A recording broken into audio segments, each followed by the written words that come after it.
జై భీమ్ జై సంవిధాన్ కార్యక్రమం ఒక ముఖ్య ఉద్దేశాన్ని ప్రతి ఒక్కరికి తెచ్చే విధంగా మీరందరూ కంకణబద్దులై పనిచేయాలని కోరుకుంటూ నాకు ఈ అవకాశం ఇచ్చిన పెద్దలు జీవనన్న గారికి ఇక్కడ దరూరు గ్రామ ప్రజలందరికీ నా యొక్క నమస్కారాలు. జై హింద్ జై కాంగ్రెస్. రాష్ట్రంలో జరుగుతున్న అభివృద్ధి కార్యక్రమాలు కూడా మనము నేటి ప్రజలకు తెలియాల్సిన అవసరం ఉంది. ఇప్పుడు ఎందుకు తెలియాలంటే రేపు రాబోయే స్థానిక సంస్థ ఎన్నికల్లో మనము నాయకులుగా గ్రామాలలో వార్డులలో మున్సిపాలలో గెలవాలంటే మన యొక్క రాష్ట్రం యొక్క అభివృద్ధి ఫలాలు కూడా ప్రజలకు అందుతున్నాయని చెప్పవలసిన అవసరం ఉంది. ఆనాడు బాపు గారు మహాత్మా గాంధీ గారు అహింసా మార్గం ద్వారా శాంతి ద్వారా సత్యాగ్రహం ద్వారా స్వతంత్రాన్ని ఎలా సాధించి మనకి ఇలా స్వతంత్రాన్ని ఇచ్చిందో నేటి తరానికి తెలియనికే మన కాంగ్రెస్ పార్టీ జై బాపు నినాదం తీసుకోవడం జరిగింది. అదే విధంగా జై భీమ్ జై భీమ్ గురించి చాలా మంది చెప్పిండ్రు. నేను కూడా ఒక విషయం చెప్తా. జై భీమ్ కార్యక్రమం యొక్క ముఖ్య ఉద్దేశం ఏంటంటే భారత రాజ్యాంగాన్ని రాసిన అంబేద్కర్ గారు మన భారతదేశానికి 1950లో వారి రాజ్యాంగాన్ని అప్పచెప్పి 26వ తారీఖు నాడు మనం గణతంత్ర దినోత్సవం చేసుకుంటున్న సందర్భంలో నేటికి 75 సంవత్సరాలు అవుతున్న సందర్భంగా పార్లమెంట్ లో లోక్సభ ప్రతిపక్ష నాయకుడు మన కాంగ్రెస్ పార్టీ అగ్ర నాయకుడు రాహుల్ గాంధీ గారు ఏం చెప్పిందంటే అంబేద్కర్ గారు రాజ్యాంగం రాసి 75 సంవత్సరాలు అవుతుంది కాబట్టి లోకసభలో ఒక చర్చ పెట్టాలి, వారి గురించి మనం నేటి తరానికి చెప్పాలి, ఆ రాజ్యాంగం ఉన్నది కాబట్టి నేడు మనం అందరం ఇక్కడ ఉన్నామని రాహుల్ గాంధీ గారు చెప్తే, అదే విధంగా అఖిల భారత కాంగ్రెస్ పార్టీ అధ్యక్షులు రాజ్యసభ ప్రతిపక్ష నాయకులు మల్లికార్జున ఖార్గే గారు కూడా రాజ్యసభలో అంబేద్కర్ గారి యొక్క రాజ్యాంగం రాసి 75 వసంతాలు పూర్తి చేసుకుంటున్న సందర్భంగా వారి గురించి చర్చ పెట్టాలంటే ఒక నరరూప రాక్షసుడు. ఎందుకంటున్నా అంటే అమిత్ షా అనేటోడు ఎంత పెద్ద నరరూప రాక్షసుడు అంటే గుజరాత్ లో ఎంతో మందిని ఊచకోత కోసిన అమిత్ షా ఏం మాట్లాడతాడు. ఈ రోజు ప్రతి ఒక్కరికి ఒక ఫ్యాషన్ అయిపోయింది అంబేద్కర్ అంబేద్కర్ అంబేద్కర్ అనడు. ఈ అంబేద్కర్ అనే బదులు ఏదో దేవుణ్ణి స్మరించుకుంటే పుణ్యం వస్తుంది అంటాడు. అయ్యా నేను అంటున్నా, ఎస్ అంబేద్కర్ చేయబట్టి నేను ఇక్కడ ఉన్నా, మనం మాట్లాడుకుంటున్నాం, ఇంత స్వేచ్ఛగా తిరగలుగుతున్నాం. అదే అంబేద్కర్ గారు రాజ్యాంగం రాయకపోతే మనం మాట్లాడే హక్కు ఉండకపో, జుట్టు పెంచుకునే హక్కు ఉండకపో, మనం ఏం చేసే పరిస్థితి ఉండకపో. ఆ రాజ్యాంగాన్ని తీసుకొని ఆయనే రాష్ట్రంలో మంత్రి అయ్యాడు, ఇవాళ దేశంలో హోమ్ మినిస్టర్ అయ్యాడు. అసలు దుర్మార్గుడు అంబేద్కర్ ఆ రకంగా అవహేళనగా మాట్లాడింది కాబట్టి నేటి తరం ప్రజలు అంబేద్కర్ అంటే ఒక దళితులకో ఎస్సీలకో కాదు, యావత్తు 140 కోట్ల జనానికి కూడా ఈ రాజ్యాంగాన్ని అప్పచెప్పి మీరు స్వేచ్ఛగా సమానత్వంగా అందరికీ సమాన హక్కులు కలిగి మీరు ఒక చట్టాన్ని అమలు పరచుకోవాలని రాజ్యాంగాన్ని ఇచ్చిన గొప్ప నాయకుడు అంబేద్కర్. వారిని ఆ రకంగా ఈ భారతీయ జనతా పార్టీని ఎండగట్టడానికి జై భీమ్ కార్యక్రమం. అదే విధంగా సంవిధాన్ అంటే రాజ్యాంగం. ఈ రాజ్యాంగం యొక్క గొప్పతనం మన అందరికీ నేటి తరాలకు కూడా సోదరుడు ఇంతకుముందు బైసాబ్ చెప్పినట్టు ప్రతి ఒక్కరు చదవాలి. రాజ్యాంగంని మారుస్తా అప్కి బార్ 400 అని బీజేపీ ఎలక్షన్ మొన్న పార్లమెంట్ పోతే వాళ్ళకు 200 దాకా ప్రజలు తిరిగి జవాబు చెప్పారు. రాజ్యాంగాన్ని ఎందుకు మారుస్తా అంటే రాజ్యాంగంలో మహిళలకు ఓటు హక్కు ఇచ్చినందుకు మారుస్తాడా, రాజ్యాంగంలో అందరికి సమానత్వం ఇచ్చినందుకు మారుస్తాడా? నిజంగా చెప్తున్నామా, రాజ్యాంగం ఎంత గొప్పదంటే అమెరికాలో రాజ్యాంగం అమలైన తర్వాత 140 సంవత్సరాల తర్వాత మన రాజ్యాంగంలో ఉన్న కొన్ని పదాలను తీసుకొని మహిళలకు ఓటు హక్కు ఇచ్చిండు అమెరికాలో. అదేవిధంగా రాజ్యాంగ పరిరక్షణ పాదయాత్రలో భాగంగా ఈరోజు ముఖ్య అతిథిగా విచ్చేసినటువంటి మాజీ మంత్రివర్యులు మన ప్రియతమ నాయకులు అన్న జీవన్ రెడ్డి అన్న గారికి నా యొక్క నమస్కారాలు తెలియజేసుకుంటూ, అదేవిధంగా వేదిక మీద ఉన్నటువంటి మండల కాంగ్రెస్ అధ్యక్షులు, పట్టణ కాంగ్రెస్ అధ్యక్షులు, బ్లాక్ కాంగ్రెస్ అధ్యక్షులు,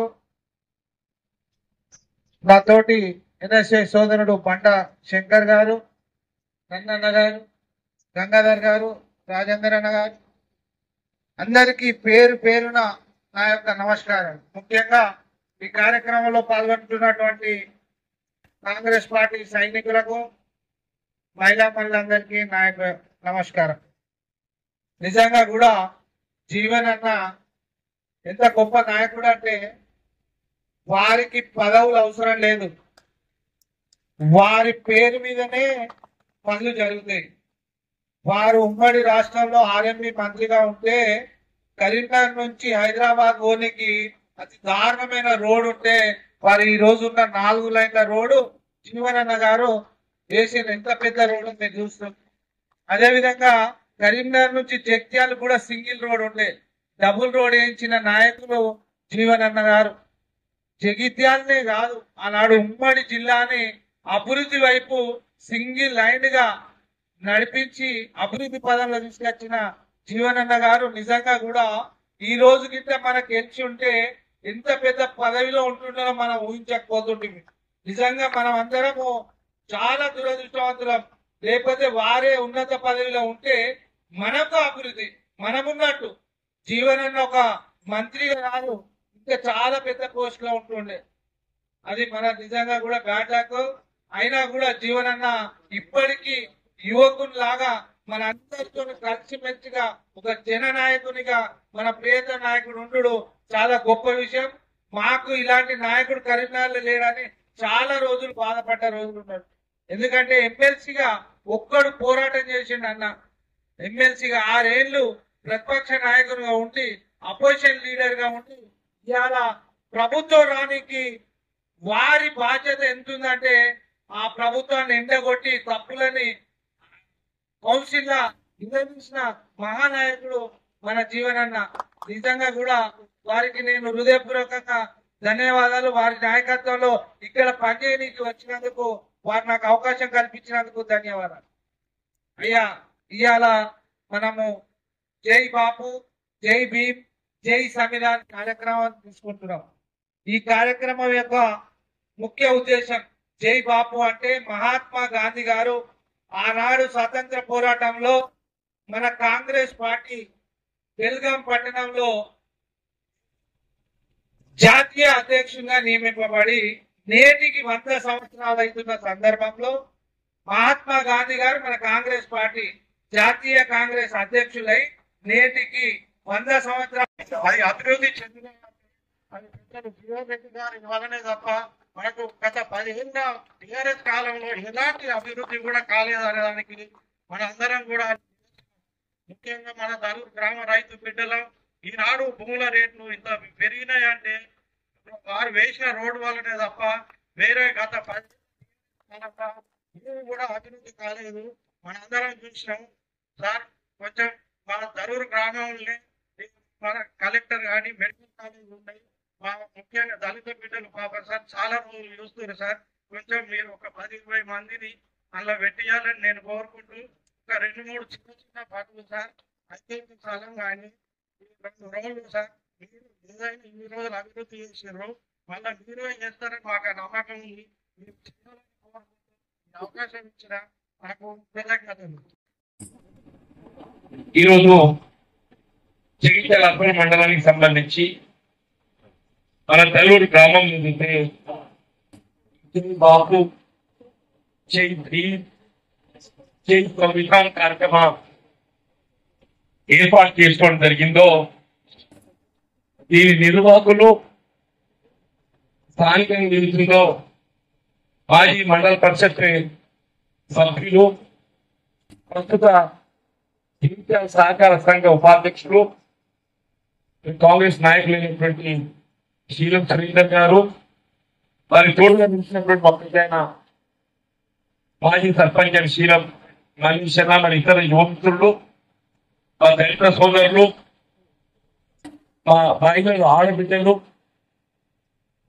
వివిధ గ్రామాల నుండి వచ్చినటువంటి ఒక సోదర కాంగ్రెస్ కార్యకర్తలు, యువ కాంగ్రెస్ మిత్రులు, ముఖ్యంగా ఈ దేశంలో జగిత్యాల జిల్లాకు సమన్వయకర్తగా కాంగ్రెస్ పార్టీ బలోపేతం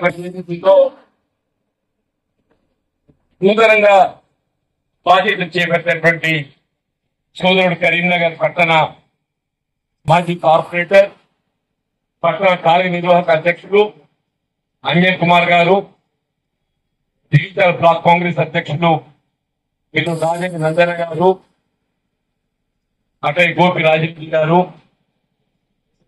డిజిటల్ అర్బన్ మండల కాంగ్రెస్ అధ్యక్షులు ఇటు గంగాధర్ గారు, రూరల్ మండల కాంగ్రెస్ అధ్యక్షులు సోదరుడు రాజేందర్ గారు, మిత్రులు రాష్ట్ర కాంగ్రెస్ కార్యదర్శి గారు మిత్రులు బండ శంకర్ గారు, ఎస్పీలు అనేది ఏమిస్తుందో భారతదేశంలో ఈనాడు కాదు ఆనాడు కలుపుకున్నాం. కాశ్మీర్లో ఏమిస్తుందో ఇవాళ విదేశాంగ విధానమే కానీ లేక రక్షణ శాఖే కానీ ఏదైనా ఒక దేశానికి ప్రధాన విదేశాంగ విధానం, అట్లాగే దేశ రక్షణ కాశ్మీర్లో విదేశాంగ విధానం కానీ రక్షణ కానీ అంటే డిఫెన్స్ భారతదేశం అదుపులో ఉండే విధంగా మన పాలన ఉండే విధంగా మనం నిర్ణయించుకుంటాం. చూస్తాం ఏంటంటే ఆనాటికి వెళ్ళి ఈనాటి వాళ్ళకి ఏదైతుందో తయారీ దేశమైన పాకిస్తాన్ మనపై ఎప్పటికప్పుడు ఏ విధంగా మరి మనం ఇబ్బంది పెట్టాలని ప్రయత్నం చేయడం. మరి ఆనాడు ఇందిరాగాంధీ గారు ప్రధానమంత్రి ఉండగా ఒక దుర్గామాతగా తండ్రి ఒక దుర్గామాతగా చెప్పంటుంది. వీళ్ళు పాకిస్తాన్ పై యుద్ధం ప్రకటించి ప్రత్యక్షంగా పాకిస్తాన్ ముక్కలు చేసే విధంగా తల్లి ముక్కలు చేసే విధంగా మన దేశం వైపు కన్నీని చూడకుంటే ఏదైతుందో బంగ్లాదేశ్ ఏర్పాటు చేయండి. కొత్త పాకిస్తాన్ మెడల్ వస్తుంది. ఇవాళ పాకిస్తాన్ మెడల్ వచ్చింది ఎవరు అని చెప్పారంటే కాంగ్రెస్ పార్టీ ఇందిరా గాంధీ గారని చెప్పి చెప్పక తప్పదని చెప్పింది. ఆనాటికి ఈనాడు వారే కూడా మనం కన్నీటితో చేరుకున్న తేలింది లేదు. కానీ ఎప్పుడు ఒక దొంగ చెప్తాం. పుల్గాం కానీ వాళ్ళకి పహల్గాం కానీ ఇవన్నీ కూడా దొంగ దెబ్బలని చెప్పండి. ఇక్కడ దొంగ దెబ్బలు వాళ్ళు తీసినప్పుడు ఎవరు భారతదేశం ఐక్యంగా నిలబడి రాజకీయాలకు అతీతంగా పాకిస్తాన్ మళ్ళీ మన కంటిని చూడకుండా మరి చర్యలు తీసుకోవడానికి కేంద్ర ప్రభుత్వాలకు అండగా నిలుస్తుందని చెప్పండి. కాంగ్రెస్ పార్టీ రాహుల్ గాంధీ గారు పాకిస్తాన్ భారతదేశం వైపు కంటికి చూడకుండా తీసుకున్న ఏ విధమైన చర్య అయినా కానివ్వండి కాక మేము రాజకీయాలకు అతీతంగా అండగా నిలుస్తాం. మా ఈ దేశ ఐక్యత భారత సార్వభౌమత్వం ప్రధానమంత్రి తెలియజేసే విధంగా కాంగ్రెస్ పార్టీ హిందుత్వం ఉందని చెప్పండి. అయితే చేయడానికి కాంగ్రెస్ పార్టీకి గొప్పగా చెప్పడానికి అలా మన చేతి భావించే నినాదం ఇవాళ మన భారతదేశ సార్వభౌమత్వాన్ని కాపాడడానికి ఒక ఏమిటో అందులో ఐక్యంగా పోరాడు దీని గురించి గురించారు. స్వతంత్ర భారతదేశంలో మనం అనుభవిస్తున్నట్లు హక్కులకు అన్ని కూడా మూలం ఇవాళ బాబాసాహెబ్ బిఆర్ అంబేద్కర్ గారని చెప్పి చెప్పక స్పష్టంగా ఇలా మహాత్ముడు నవభారత రాజ్యాంగ నిర్మాత బాబాసాహెబ్ బిఆర్ అంబేద్కర్ గారు అందించిన రాజ్యాంగ ఫలాలు ఏమిటిందో మరి యావత్ భారత సమాజం అనుభవిస్తుంది. యావత్ భారత సమాజం అనుభవిస్తుందని చెప్పండి. ఇది కేవలం సంబంధించిన అంశం కాదు, ఇది దళితులకు సంబంధించిన అంశం మాత్రమే కాదు, ఏ బలహీన వర్గాలకు సంబంధించిన అంశం మాత్రమే కాదు, యావత్ భారత సమాజానికి సంబంధించిన అంశం అని చెప్పి నేను పేర్కొంటున్నానని చెప్పండి. ఇక్కడ రాష్ట్రాలు ఏర్పాటే కానీ కేంద్ర ప్రభుత్వం ఏర్పాటే కానీ కేంద్ర ప్రభుత్వం ఏర్పాటు చేయబడడానికి ఏదైతుందో రాజ్యాంగ నిబంధనలకు అనుగుణంగానే కేంద్రంలో ప్రభుత్వం ఏర్పడుతుంది. నరేంద్ర మోడీ గారు ప్రధానమంత్రిగా బాధ్యత చేపట్టి అందిందంటే బాబాసాహెబ్ బిఆర్ అంబేద్కర్ గారు రాజ్యాంగంలో పొందుపరిచిన విధంగా ఒక ప్రజాస్వామ్యయుతంగా భారత ప్రజానీకం ఎవరికైతే అత్యధిక స్థానాలు మద్దతు తెలుపుతుందో వారికి పాలించే హక్కు కల్పించే విధంగా రాజ్యాంగం మోడీ గారు ప్రధానమంత్రి అయిందమ్మా. అమిత్ షా గారు యూనియన్ కేంద్ర హోంమంత్రి అయిండు. యూనియన్ కేంద్ర హోంమంత్రి బాధ్యతను నిర్వహించింది భారత రాజ్యాంగం అంటున్నాం. అధ్యక్షులు మహేష్ గారు, శేఖర్ రెడ్డి గారు, దుబ్బేల్ గారు, కోటచంద్ర గారు, దామోదర్ గారు అందరికి హృదయపూర్వకంగా నమస్కారం చెప్తూ, ఇక్కడ వాస్తవంగా కరూరు ఈ నరసింగాపూర్ గ్రామాలతో ఉన్నటువంటి నాకు అనుబంధం చాలా మందికి తెలియదు. అందరు ఏమనుకుంటారంటే సార్ ఎమ్మెల్యే అయినాకనే మన సోపతి అని చెప్పారు. ఎమ్మెల్యే రాత అయింది. నా రాజకీయ జీవితం ఆరంభమైందే కరూరు నరసింగాపూర్. ఇంకేదో చెయ్యదు. అప్పుడు ఒక మల్లేశాన్ని తెలుసుండాలే, ఇంకేదైనా పేదవాళ్ళు ఉంటే నాకు తెలియదు. అన్నీ తెలుసుండాలి. అప్పుడు ఏదైతుందో కరూరు నరసింగాపూర్ రెండు కూడా మల్యాల పంచాయత్ సమితిలో అంతర్భాగంగా ఉంటాయి తప్ప ఈ రెండు గ్రామాలు. మన ఊరు శ్రీనివాసరావు గారు సర్పంచ్ ఉంటారు, నరసింగాపూర్ వెళ్ళి ప్రకాష్ రావు గారు సర్పంచ్ ఉంటారు. నాకు అప్పుడు రాజకీయాలకు అతీతంగా ఏదైతుందో ఈ రెండు గ్రామాలు రాజధానితో పాటు ఇవన్నీ కూడా చెప్పట్టు నేను నాకు అండగా నిలిచి వల్ల నేను ఈ స్థాయికి ఎదగడానికి తోడ్పడినటువంటి గ్రామాలు మన కరూరు నరసింగాపూర్ గ్రామాలని చెప్పాక తప్పదని.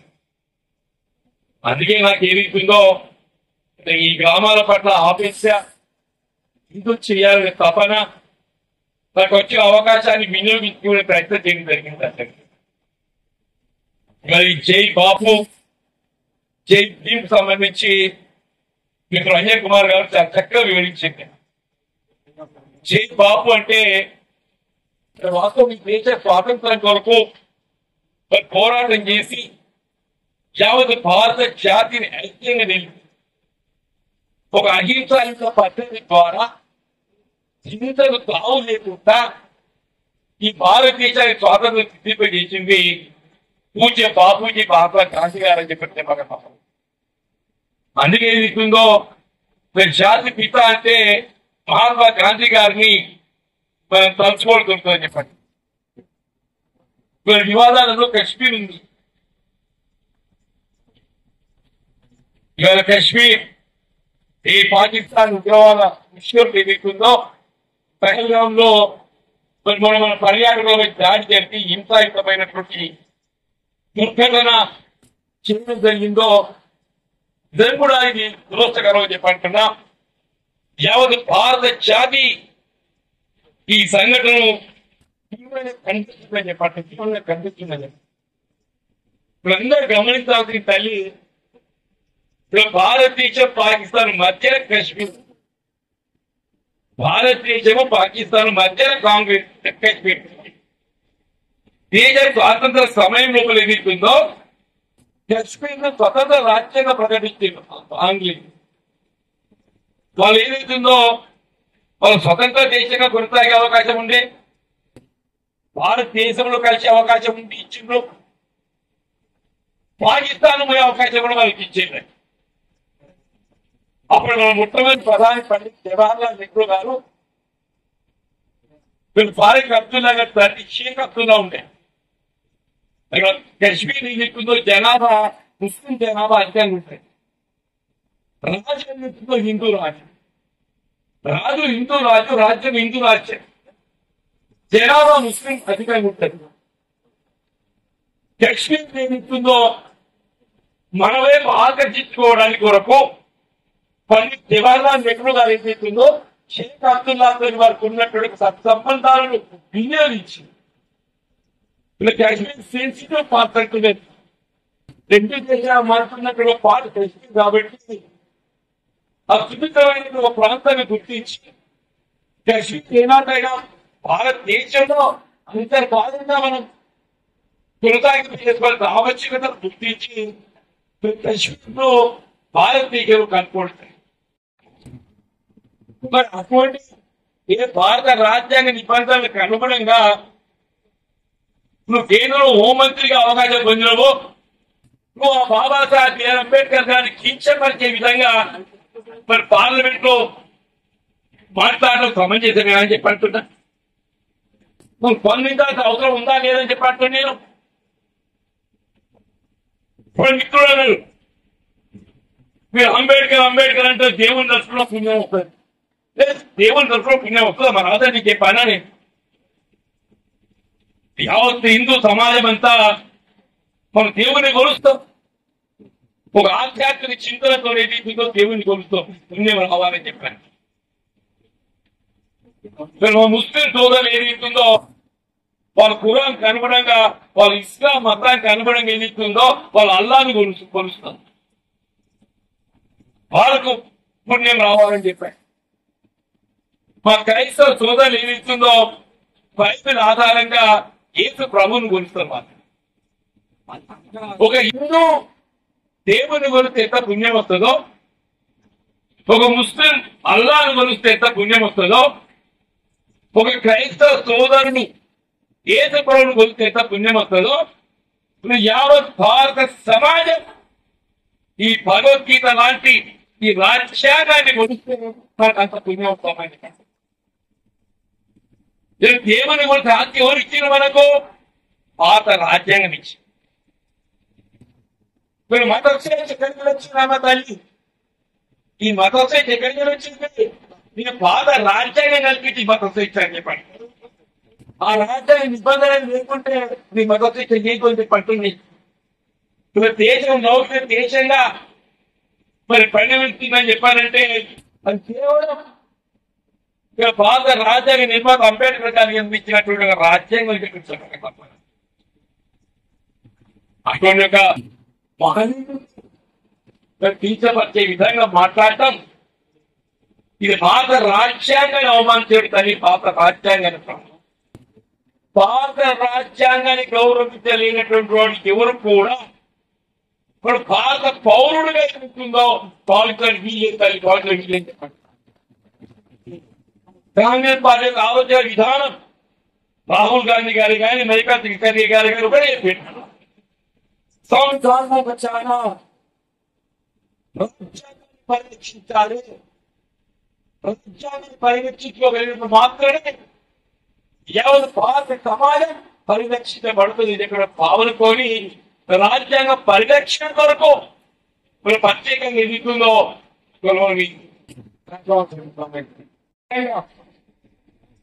రాజ్యాంగ నిబంధనలను ఉల్లంఘించే విధంగా రాజ్యాంగ గౌరవాన్ని ఎవరైతే కాపాడలేదో వాడు భారత పౌరుడే కాదు, అసలు వాడి కాంగ్రెస్ సిద్ధాంతం పట్ల ఏదైతుందో మాట్లాడే నైతిక హక్కు లేదు అని చెప్పండి. కాంగ్రెస్ సిద్ధాంతం పట్ల ఎవరైతే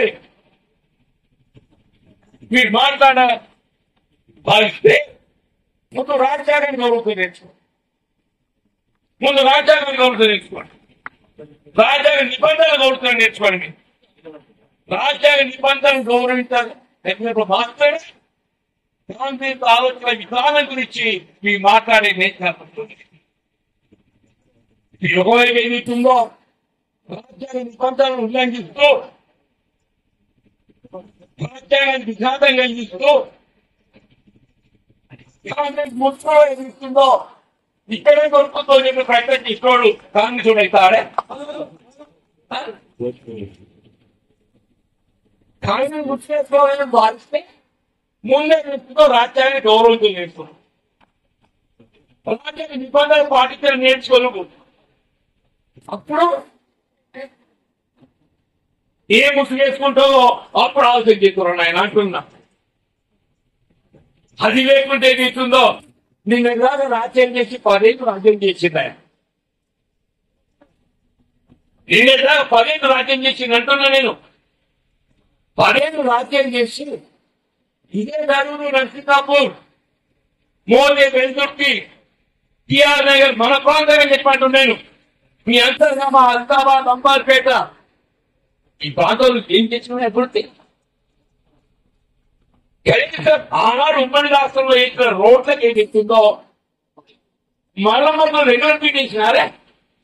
రెండోది టీఆర్ఆర్ ఓరప్ప ఉన్నదా స్పీకర్ ఇక్కడ టీఆర్ఆర్ ఓరప్ప రోడ్ ఇచ్చిందో టీఆర్ నగర్కి ఏదైతుందో 3 రోడ్లు వేసింది ఉమ్మడి రాష్ట్రంలో 3 రోడ్లు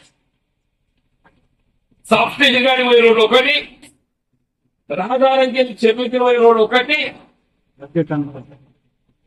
రాజారం నీకు పోయే రోడ్డు ఒకటి 3 రోడ్లు వేసామా 3 రోడ్లు జరుగుతుందో కనీసం పూదలు పెట్టలేకే పట్టను నేను టీఆర్ నగరే కానీ తరువులే కానీ ఎప్పుడు కూడా విద్యుత్ అంతరాయం ఏర్పడద్దని చెప్పని వెలుగులతో విరాజిల్లాలని చెప్పని టీఆర్ నగర్ సంస్థ నిర్మాణం చేస్తాం మా మోదీ సోదరుడు ఇక్కడ శేఖర్ రెడ్డికి అన్నారు మీకు ఏదో తెలియదు ఆయన అసలు మోదీ సబ్స్టేషన్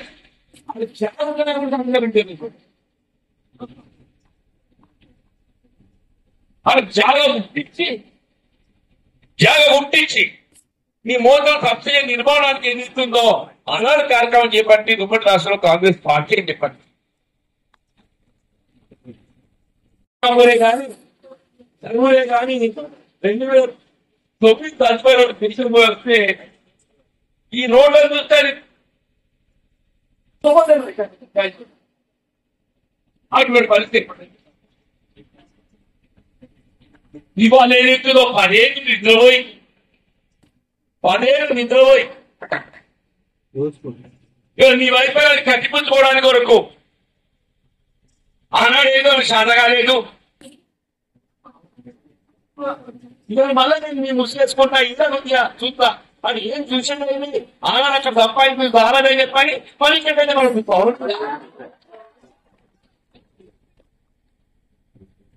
ఇప్పుడే మాట ఇచ్చారు డబుల్ బెడ్రూమ్ అని చెప్పాలి అదే డబుల్ బెడ్రూమ్ రూపుగా పనిచేసింది ఎవరే జైత్యాల పట్టణంలో ఇట్లనే నిరుపేద వర్గాలు గుర్తించి వారికందరికి పురవస సౌకర్యం కల్పించిన భావనతో హైదరాబాద్ నగరం తర్వాత ఎక్కడ కూడా 4000 ఇండ్ల గృహ నిర్మాణ సముదాయం నిర్మాణం చేపట్టే ఆలోచన ఎవరు చేయలేదు కేవలం జగిత్యాల పట్టణానికి సంబంధించి జగిత్యాల పట్టణంలో నిరుపేద వర్గాలు కేంద్రంగా పురవస సౌకర్యం కల్పిస్తామని చెప్పని ఆనాడు తెలుగుదేశం ప్రభుత్వం హయాంలో రూపొందుతుంది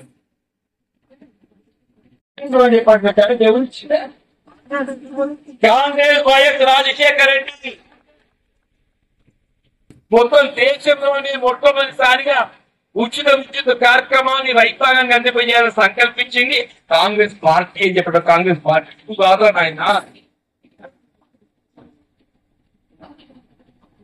ఫలితాన్ని కొనుగోలు కేంద్రాలు ఎవరు ఏర్పాటు చేసిందే కాంగ్రెస్ పార్టీ ఇప్పటికి మొత్తం ఏర్పాటు పెట్టాను రైతు ఎదుగుతుందో 450 రూపాయలు క్వింటల్ పట్టుకున్నాడు 50 రూపాయలు మోసపోయినాయి రైతు మద్దతు ధరకు అంతిపై చేయాలని చెప్పని తెలంగాణ వంటతో నీకు ఆర్టీ లేదు అమారి లేదు తప్ప లేదు తాలు లేదు తుమ్ము లేదు తూరి లేదు రవాణా లేదు పట్టుదోకే కార్యక్రమం ఎవరు ఏర్పాటు చేస్తే కాంగ్రెస్ పార్టీ ఆరోగ్యంతో ఎవరు ఏర్పాటు చేసిండు కాంగ్రెస్ పార్టీ ఆడబిడ్డలు ఏమిస్తుందో పోవేటను పోతే వాళ్ళకు ఆర్టీసీ బస్సుల్లో అసౌకర్యం కలిగేదని చెప్పని ఉచిత రవాణా సౌకర్యం కల్పించి మంచిది వచ్చేది నువ్వు జైతాలో పోతావు ఎప్పుడా పోయే సౌకర్యం కల్పించి మంచిదా చేయాలి చెప్పున్నావా మంచి అన్నది చేస్తుంది పేరు అక్కడ 4-9 మధ్యకాలంలో ఏమిస్తుంది ఉమ్మడి రాష్ట్రంలో రాజశేఖర్ గారు ముఖ్యమంత్రిగా పొద్దు సత్యనారాయణ గారు గృహ నిర్మాణ శాఖ మంత్రిగా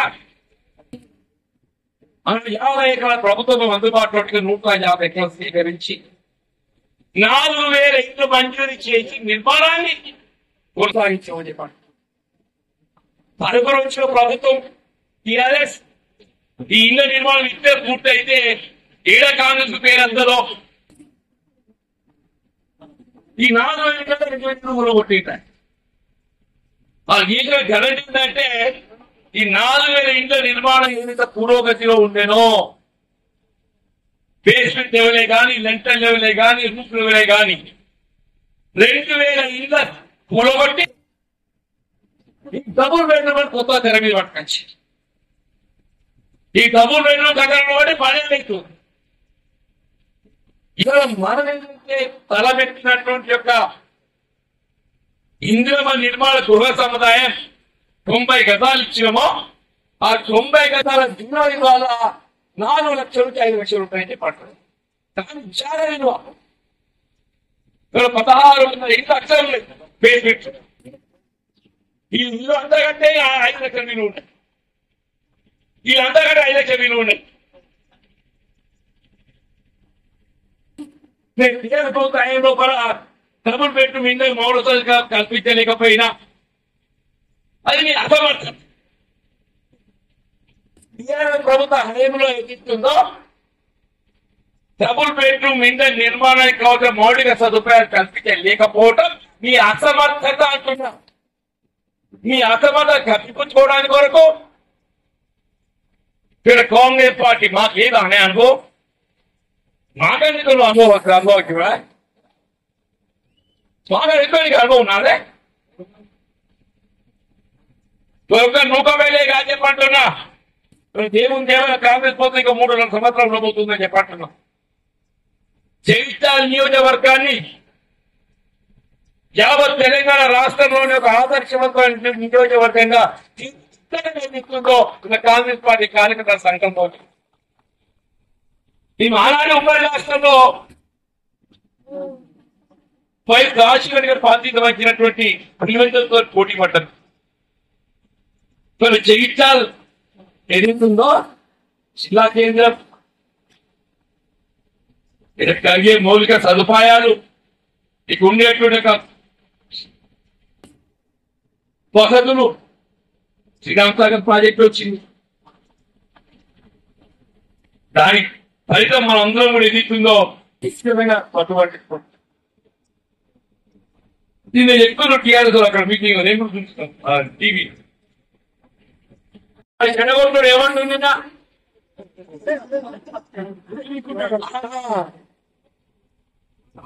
మన ఇంట్లో ఏదైతుందో 200 యూనిట్లకు వచ్చిన బాబారావు మన ధరుడు ఎస్సీ కాలనీలో కరెంట్ బిల్ కడుతున్నారమ్మా. ఇక్కడ ఉందో చెప్పుకున్నావా ఇవాళ కరెంట్ బిల్ కడుతుందా? ఇది మంచిగా ఏదో తల్లి కరెంట్ బిల్ కట్టడం చేస్తుంది. కరెంట్ బిల్ కట్టడం చేస్తుంది. నువ్వు చేయడం ఏం చెప్తే కానీ దేవ చెప్తాడబా. 500 రూపాయల గ్యాస్ సిలిండర్ ఎక్కువ వాళ్ళకి ఏది ఇస్తుందో ప్రభుత్వ పనిచేసి అమలు చేసే తప్ప అనబా. రైతుల రుణమాఫీ పాస్పోర్ట్ ఏది ఇస్తుందో టీఆర్ఎస్ పార్టీ చేతులు ఎత్తేసింది. నాకు చేతగాలండి టీఆర్ఎస్ పార్టీ రుణమాఫీ మన చేత కాదు అని చేతులు ఎత్తేసి మరి ఎన్ని ప్రణాళిక పేర్కొనలేదు. ఎంత ప్రణాళిక పేర్కొనలేదు. కాంగ్రెస్ పార్టీ ధైర్యం చేసి రాహుల్ గాంధీ గారు ఏమిస్తుందో నేను 2 లక్షల రూపాయల వరకు రైతాంగానికి రుణమాఫీ చేస్తాను చెప్పని ప్రణాళిక పేర్కొంది. చేసిన 10 మందికి అమలైంది. ఇక చాలా ఉన్నారు. 500కి అయింది. 400కి ఏకైనా చేయాలి ప్రయత్నం చేయాలి కానీ 10 మందికి అయితే ఏమైంది సమయసరేనా? దయచేసి ఏదైతుందో ఈ కార్యక్రమాలను గురించి చేయడం బాధ మరణించింది. ఏదైనా నేను చెప్పంటున్నా ఇలా తరువులే కానీ నర్సింహపురే కానీ మన టీఆర్ఎస్ ప్రభుత్వ హయాంలో ఎక్కడ లేనట్టు నర్సింగపూర్ గుట్ట అంతా అమ్ముకున్నారు. ఆయన నిజామాబాద్ మొత్తం మట్టి వర్షాకాలం మట్టి ఉన్నది. మీకు మట్టి అవసరం ఉంటే వర్షాకాలం మట్టి తీసుకో అనుమతి కూడా తప్పు పట్టదు. అది కాకుండా ఇది కాకుండా నర్సింగపూర్ పుట్టగా పెట్టి మొత్తం పుట్టలు కొట్టడం కరెక్టే కానీ మీరు పదిహేను సరైన అర్థం పెట్టుకొని నర్సింగాపూర్ హక్కు నర్సింగాపూర్ హక్కుగా భావించేటువంటి యొక్క ఏదైతే గుర్తున్నదో అన్యాక్రాంతం అయితే ఇలా కాంగ్రెస్ పార్టీ బాధ్యత గల కార్యకర్తగా రద్దు చేయించి ప్రభుత్వ పని చేయడం తప్పనే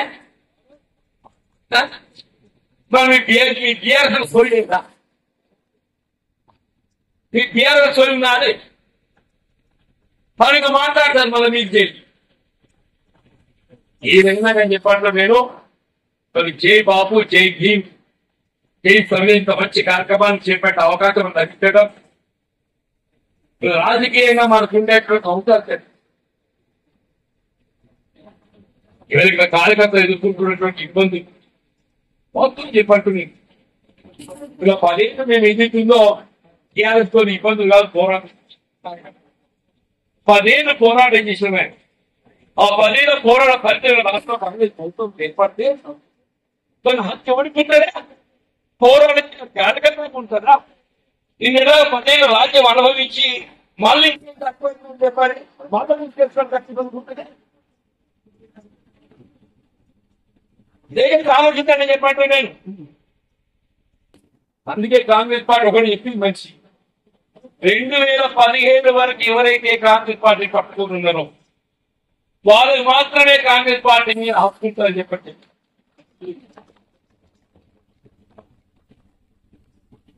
కాంగ్రెస్ పార్టీ మీద హక్కు మనం మొదటి పార్టీ పట్టుకొని ఉన్న రోజులకు మనకుంటది ప్రత్యక్షంలో కాదు ప్రత్యక్షతే ఉండాలి ఫోటో కోసం వచ్చినోడు ఏమవుతుందో వాడికంటే ఉండాలి అన్యాముడు ఈయన ప్రత్యక్షుడు ఏమవుతుందో మొత్తం ఇల్లు కథ పెడతా ఇంట్లో ఊరుకుంటాడా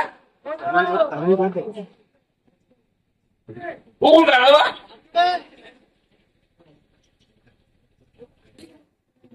ఏదైతుందో మరి ఇంకా ఎక్కువగా సమయం తీసుకోకుండా కష్టాలు కరీంనగర్ ఏదైతుందో మొత్తం కాంగ్రెస్ పార్టీ సాగి అయితే కూడా ఓడితే పోరాటం చేసి నిలబడ్డాడు అని చెప్పారు పేదర్ కార్పొరేట్ పోటీ దొరకలేదు కార్పొరేట్ సభ పిలిచింది అదే అంటే కూడా ఎత్తుకుంటున్నావు అక్కడ నేను టీఆర్ఎస్తా నువ్వు ఇక్కడ గెలిచేది అంటే నాకు ఇక్కడ నాకు వెళ్ళిపోదు కాంగ్రెస్ పార్టీ నాకు కన్నా తల్లి నేను పుట్టిన కాంగ్రెస్ పార్టీలా నా చివరిదాకానే కాంగ్రెస్ పార్టీలో ఉంటానని చెప్పని కాంగ్రెస్ పార్టీ నుంచి పోరాటం చేసుకుని అత్యంత ఏం చేయాలి అటువంటి వల్ల మనకు మరి పరిశీలన కూడా రావడం అదృష్టం చెప్పట్టు నేను తప్పకుండా ఈ ప్రాంత జగిత్యాలలో మరింత బలం కావడానికి ఈ తోడ్పాటు ఉండాలని చెప్పని కోరుతూ చర్యలు తీసుకుంటున్నాను. జై హింద్ జై కాంగ్రెస్.